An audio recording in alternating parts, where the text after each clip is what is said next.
Hi guys, and what are you doing? I was making sure it's cross-stitch. Okay. It's a little creepy. I think it's knit, actually. Knit? Yeah. You think that's knit?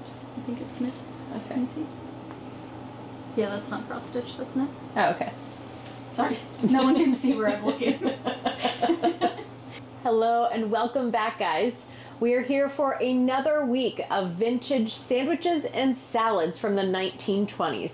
I've got Tori with me here today. If this is your first time viewing, this is my little sister, and she'll be joining us for the next several weeks of recipes. She was in the last few videos as well. She's here visiting for a little bit. Today, we are doing some more of the recipes that you guys voted on. First thing up is the Santa Claus salad, and I have worn my Christmas tree sweatshirt in honor of that. I feel like a mom from the 90s.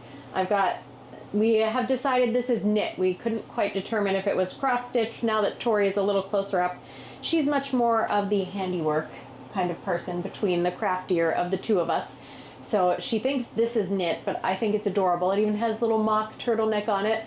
I kind of feel like I belong in Christmas Vacation, the movie or something. I love that movie. I'm loving this sweatshirt. It's not my usual dress of different things, but I'm feeling the Christmas spirit and the Christmas sweaters and sweatshirts lately. I'm not ready to let go of summer.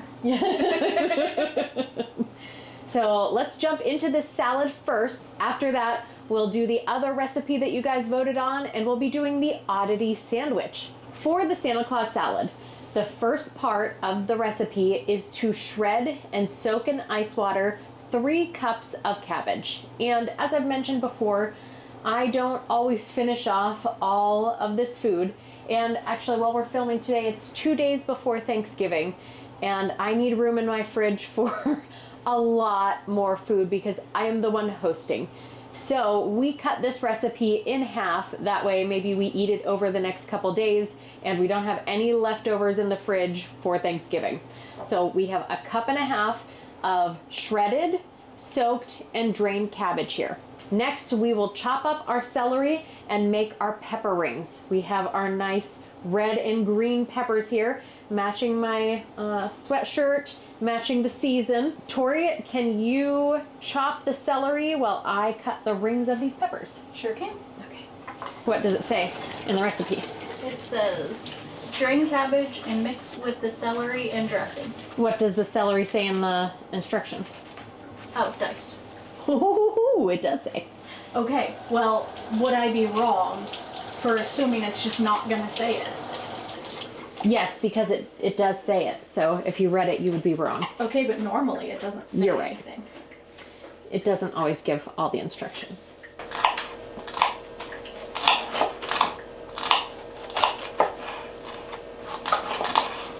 We have our salad dressing mayonnaise here. Ooh, that knife is pointing directly at me. We didn't have any onion juice, but if you happen to follow me on Instagram, you might have seen some of my stories and seen that I recently got a juicer, and we've been doing some different juices, fruit and vegetable juices, during the mornings. And I thought, well, I bet we could make onion juice with that juicer. And it did a beautiful job at making onion juice. It felt a little weird to be putting onion through there. And hopefully I get it cleaned out very well before tomorrow morning's breakfast beet juice or whatever we have. Otherwise it's gonna be a little oniony. Maybe I should make like a tomato juice, a Bloody Mary type breakfast drink. That might be a little better. I think you would enjoy that. Yeah, but we have a good amount of juice in here, if you can see that, and it says 1/2 teaspoon.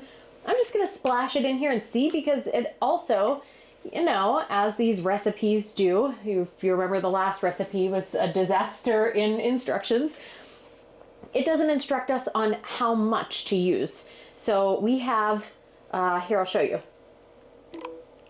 We have this much, and to it I guess we'll just add that much onion juice. It seems about right.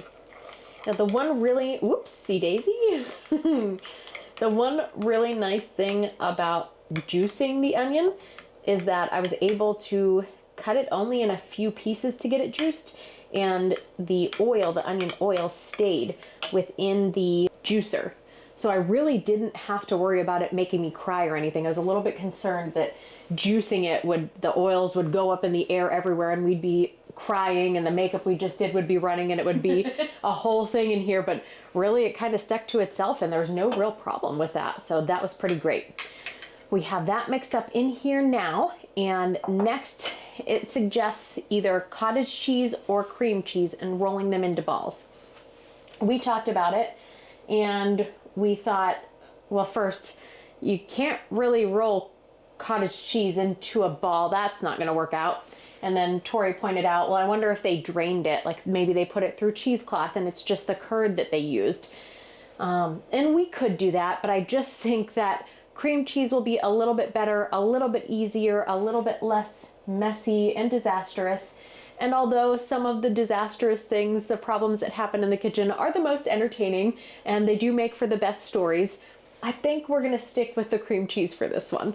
Tori is crushing our peanuts while I am rolling these cream cheese balls. It says to do 1 per guest. Now it's just the 2 of us. Do you think that's the size of a walnut? What do you think? Do they mean a whole walnut? Probably. Because those are pretty big.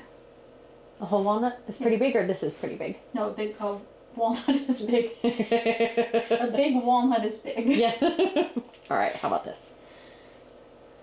Bigger? Yeah. Okay. Bigger. Yeah. Mm-hmm. That looks like a butt. Got a butt in my walnut ball. All right, if I put them 2 together, do you think this is the right size, or is this too big as a walnut? That's just about the right size. Okay. Maybe we will only be making 2. There. We have to roll them in that? Yes? Yep. Okay, roll. Well, I roll, you roll. I actually feel like, even though there's only 2 of us, I feel like the salad would look better if there were more cream cheese balls. Can you, so my hands are covered in cream cheese, can you slice off a little more cream cheese? Thank you. 2 more, I think. All right, we have our cabbage and we poured our celery in there. We have our mayonnaise mixture here, a salad dressing with the onion juice. And we're gonna go ahead and mix that together here. Tori, can you show them the bowl we decided to use? We used one of the bubble bowls. We thought the white would look nice with the green and the red for Christmas. Ooh, I don't believe I'm saying this out loud from my own mouth, but I don't know if this is enough mayonnaise for what they intended. I assume they want this at least a little bit kind of wet and covered. Oh, looks good to me. Yeah, it's starting to mix in a little better. As long as everything's coated. Mm-hmm. Yeah, now that I said that, it's starting to be a little more coated. There's just a little bit left in here.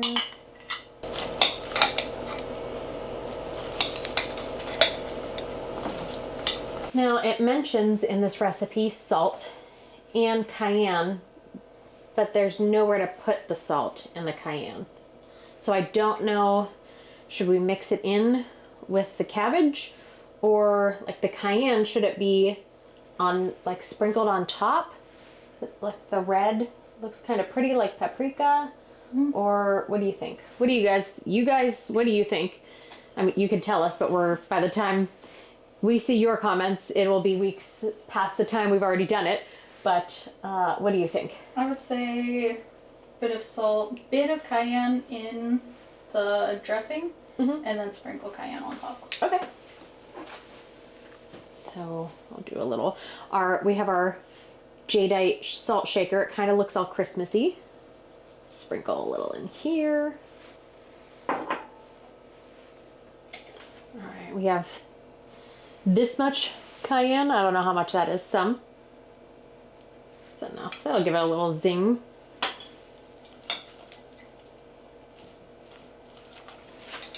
Dump down into here.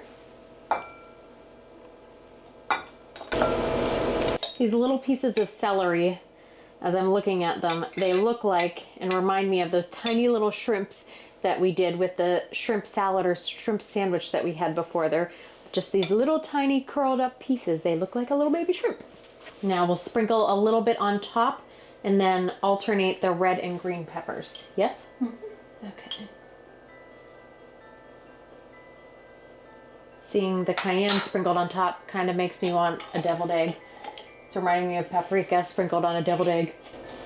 You'll get them in a couple days.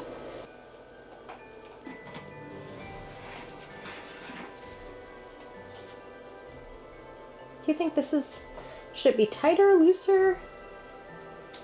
And I say alternating. Okay. That looks nice. What do you guys think?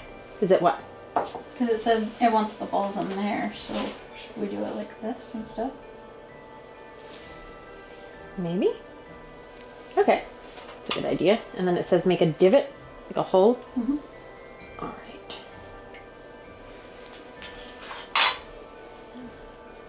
A 1, a 2, a 3, a 4. Crunch. There we go. That's how we need to get to the center of the Tootsie Pop. All right. Well, that looks okay. What do you guys think? Beautiful. We have some sliced almonds, so they've already been blanched. They haven't been chopped, but they've been sliced, and we're cutting this one in half as well. It asks for 1/4 of a cup, so we're gonna do about 1/8 of a cup.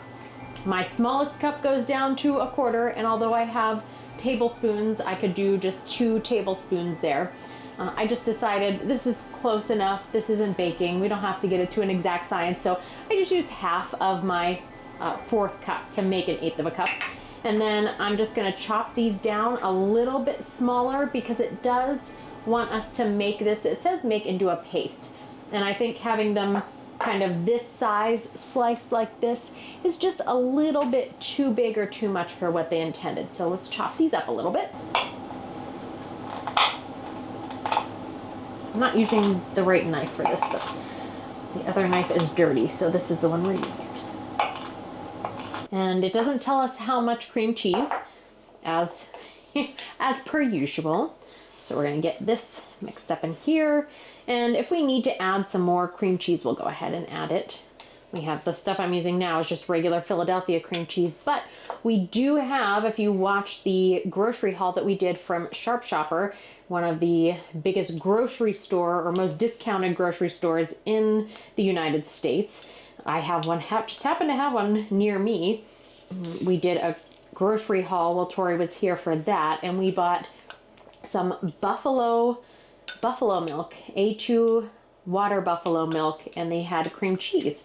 So we do have that on standby if we need to use it. But actually, I think this looks pretty good here. I'll let you get a look for. Yeah, this looks like enough cream cheese. What do you guys think?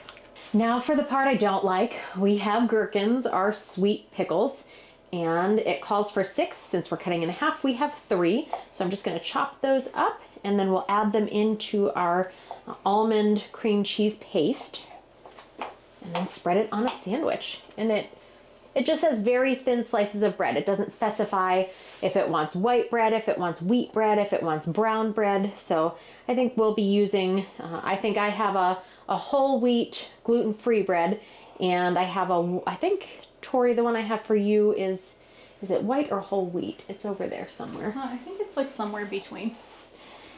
It's a whole white? No, that's me. It is very pale in this house. It is golden wheat. Oh, golden wheat. This is a lot of gherkins in here. I don't know if I might not have chopped them very fine. Maybe just small, but not very fine. I probably also should have had a larger bowl. Remember when I said bigger? Yeah, and I said, why are you doing 6? Mm-hmm. And then you said, yeah, a small bowl will be fine. Did I say that? Yeah. Well, I'm an idiot. Well, I didn't say it. You might have. Not in front of you. Not where you can hear me. Now, this kind of cream cheese paste reminds me more of the like luncheon sandwiches, tea sandwiches, that sort of thing that we're used to seeing. Do you just want one piece of bread? Okay, he handed me one piece, so I assume. Well, the way the recipe said it too, it's just like you're spreading it on top of one piece of bread. Oh, spread on very thin slices of bread. Yeah, it doesn't actually say, but I can understand how you're reading that, but just based on what I know about this, I would say it's probably 2 slices. Okay, so here is Tori's. Let you get a good look at that. I don't know, it looks, if you would like sweet pickles, this looks delicious. And then on the gluten-free bread, there is mine. So, Can't help but notice you gave me a whole lot of filling there. I did give you, well, I filled yours up to what I thought would be the appropriate ratio and amount, and then I just put what was left over on mine. Mm-hmm. Now, honestly, normally with this salad, I would just eat it right out of this bowl, or Tori and I would eat it out of the same bowl together. However, unfortunately, as always happens, I developed a cold sore this morning, and I get them very often. So I do not want to spread that and share it to Tori, so we'll be eating out of separate bowls today. Appreciate it. Would you like a red and a green pepper? Yes. Okay. And here, I feel like I'm gonna do this wrong. So I'm gonna load these into this bowl first, and then I'll put your cabbage. I probably need a bigger serving spoon for this.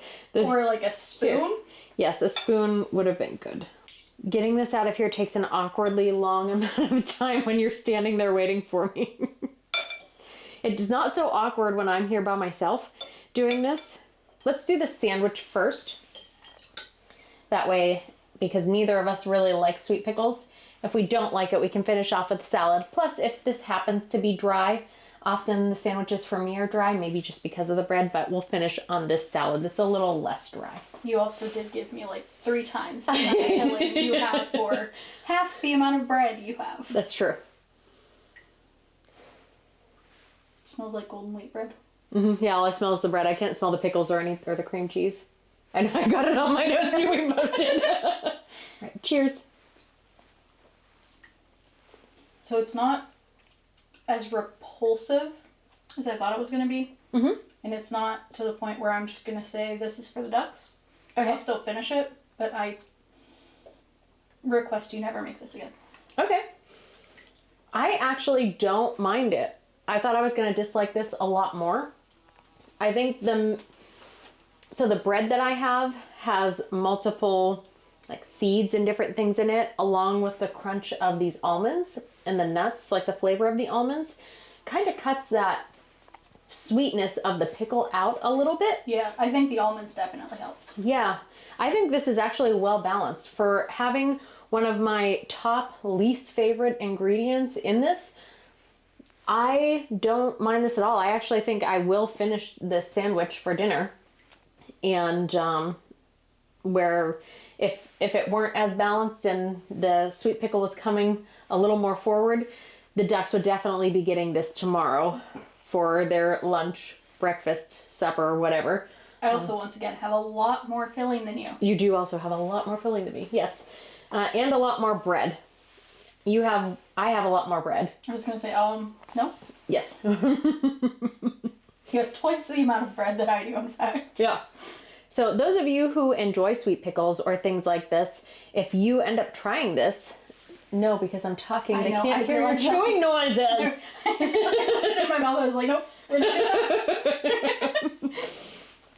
Those of you that enjoy sweet pickle, if you guys decide to try this, let us know. And actually, as I'm saying that and looking at this filling, I think it would be really awesome to have a tea party sometime with some of these sandwiches. So if you guys, I don't have any friends, and I don't have any friends that want to be on camera other than forcing you to. If you guys decide to try this and try out some of these for finger sandwiches, for a tea or something like that, a little luncheon with your friends, let us know how it goes. I also think, I know some of you have small children, so if you guys decide to do a little playtime or something and do a tea party with your kids and do that, if you don't want to share that with the rest of the group or anything, just email me, let me know, or message me if you have me on Instagram. I would love to see children or something like that enjoying it. Don't look at me like that. Not in a creepy way, in a happy way. No, that's not. Okay. You're... Oh. Holding the fork aggressively. You're just like threatening. Like, I'm threatening you. You better feed this to your kids. Make these sandwiches and show me the pictures. Anyhow, and in a very not weird, non-threatening way. If you guys try this and you want to share it, show me, I guess, or don't, because now it's just weird. It is weird now. All right, let's move on to the salad. I smell the peanuts more than anything else. I smell the mayonnaise more than anything else. It's also all over my chin now. All right. Cheers, guys. Oh, yeah, I need to get a little cream cheese ball in there. Cheers. You know what this is? Coleslaw? Maybe, but this tastes like an elevated version of celery and cream cheese. Yeah. When we used to have, when I was not hosting Thanksgiving, when we were younger, when we would have Thanksgiving at our aunt's house, we had it at Aunt Lorna and Uncle Lawrence's house. And it was our job when we got there, when we were small children, probably to keep us entertained and out of everyone else's way. Because I think we were the only kids. Mm-hmm. Were there any other children? Nope, just us three. It was our job to make the celery and cream cheese, and we would put that out as appetizers. And then probably we ate all of them also. We definitely ate all of them also. But this tastes, that immediately brought me back to Thanksgiving there. That cream cheese and celery flavor. And, you know, you have a little bit of added with the nuts, and the cabbage I don't really taste. It's just right in there, kind of crunching with the celery. And the peppers add a little bit of something to it as well. But it most certainly kind of just reminds me of Thanksgiving, celery and cream cheese. It's pretty good. It's not bad at all. What do you think? I think it's really good. I got a big mouthful of the onion juice. Oh, okay. And that was very forward for a second, but... Mm-hmm. Did you enjoy? Yes. Okay. Yeah. No, it was really good. Mm-hmm. It just was very prominent. Okay. But it was good. Santa, I wonder if we could leave this out for Santa on Christmas evening instead of cookies. He gets enough cookies. He might need some vegetables. That's why we leave out carrots, not mayonnaise. No, carrots are for Rudolph. But not mayonnaise. Okay. Well, we'll just eat this and think of Santa. Thank you guys so much for joining us today. If you liked what you saw, make sure to like this video, subscribe to the channel, and hit that notification bell if you want to be notified every time we drop a new video or go live. Join us next week where we continue with your voted recipes and we attempt a poinsettia salad along with one of the fig sandwiches. See you later, guys.